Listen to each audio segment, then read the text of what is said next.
Setry ny fampianarana indray kosa niteraka Raisabely ilay hetsika nataon'ny mpianatra tany Mahajanga nitondra ny fomba fijeriny avy hatrany moa ny ministry ny fampianarana ambony sy ny fikarohana siantifika ary nanambara fa andray fiapetra manoloana ireo mpianatra minima anankirotana.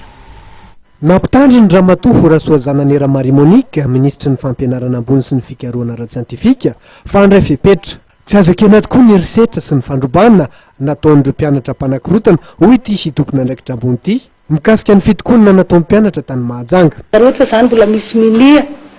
minia zany tsy anaraka an'izay dia efa misy moa zany tsy maintsy indray fipetra hafa indray zany ministera fa ny zavatra tsy ekeny fitondram-panjakana ny gouvernemanta dia ireo acte de vandalisme na mipoitra avy any amin'ny université izy ka hoe mitarika aty amin'ny ville izahay zany dia tsy hanaiky intsony an'ireny zavatra ireny violence reny fefa mandray fepetra tanteraka ny fitondram-panjakana amin'izay filaminana izay ary efa misokatra ny fanadihadiny ny amin'ireny olona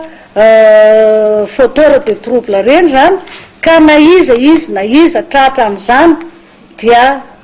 aleo zany ny lalàna no ampiarina aminy. Efa nisy tokoa ny drafim-pandaminana natao sinisy mba ahafahana manao ny fampianarana sy ny fikarohana ny toerana hoy ramatoa ministra. Efa nisy kosa niezaka natao mba tsy hisy nikorotana intsony hoy hatrany ramatoa Rasoazananera Marie Monique, ministry ny fampianarana ambony sy ny fikarohana ara-tsiantifika mikasika ny hetsika fitakiana ataon'ireo mpianatra eto Antananarivo.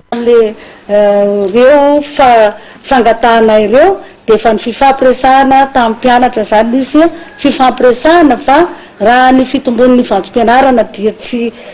andraikitry ny ministera irery ihany fa zavatra tsy maintsy dinina eo anivon'ny gouvernemanta izany ka ny tenako zany no hitondran'izany eo anivon'ny gouvernemanta ka izany tsy ilaina hoe hanimba zavatra olona na handratra olona na hifandratra na hifampitora-bato dia hoe ho azo ny valin'izany fa tokony efa mba hahatsapa zany ny mpianatra fa efa aty amin'ny toeram-pampianarana ambony ka misy procédure amin'izany fangatahana izany fa manjary manimba ny imageny zany atao université sy universitaire zany reo zavatra acte de vandalisme filazan'ny vazaha azy reo violence atao amina hitakina zavatra mahasoanao ve